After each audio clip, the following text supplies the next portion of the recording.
The Ballad of the White Horse by G.K. Chesterton. It's the story of King Alfred's victory over the Danes, the Danish Vikings, when they were flooding over England like a rising tide and threatening to swamp the whole of English life and culture. Christian England, the heathen Danes, worshipping Odin and other gods. And I'm going to read you a few verses from this ballad, just to give you a taste. It starts off with what the king believes is going to happen because of a vision that he has. And this is how it comes to him. He hears these words. But you and all the kind of Christ are ignorant and brave, and you have wars you hardly win, and souls you hardly save.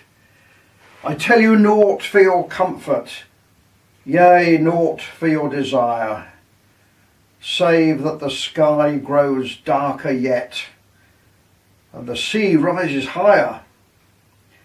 Night shall be thrice night over you, and heaven an iron cope. Do you have joy without a cause? Yea, faith without a hope?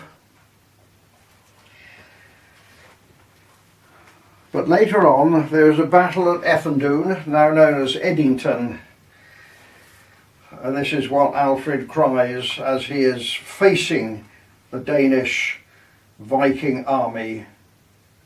The high tide, King Alfred cried, the high tide and the turn.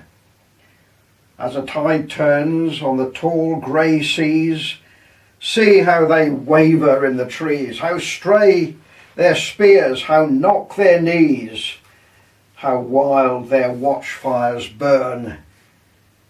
For back indeed disorderly the Danes went clamouring, too worn to take anew the tale, or dazed with insolence and ale, or stunned of heaven, or stricken pale before the face of the king.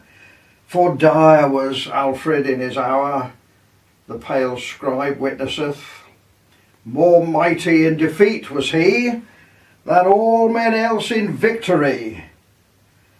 And behind his men came murderously, dry-throated, drinking death.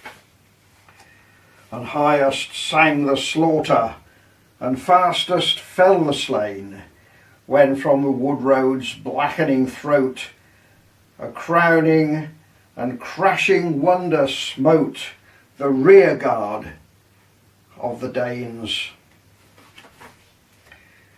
King Guthrum, that's the Danish king, King Guthrum was a great lord, and higher than his gods.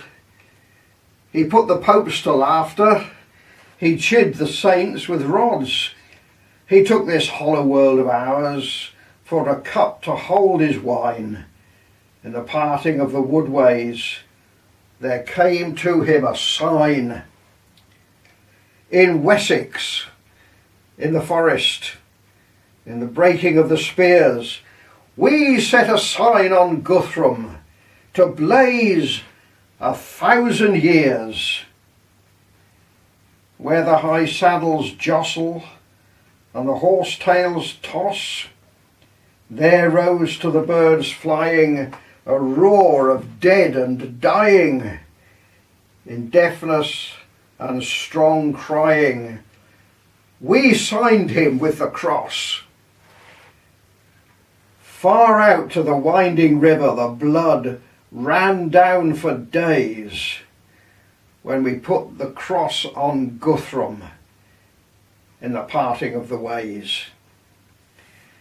And that, of course, tells the story of the fact that King Guthrum agreed to be baptized as a Christian as part of the treaty that was made between the two kings after Alfred's victory at Eþandun in Wessex, where I myself was born and grow up.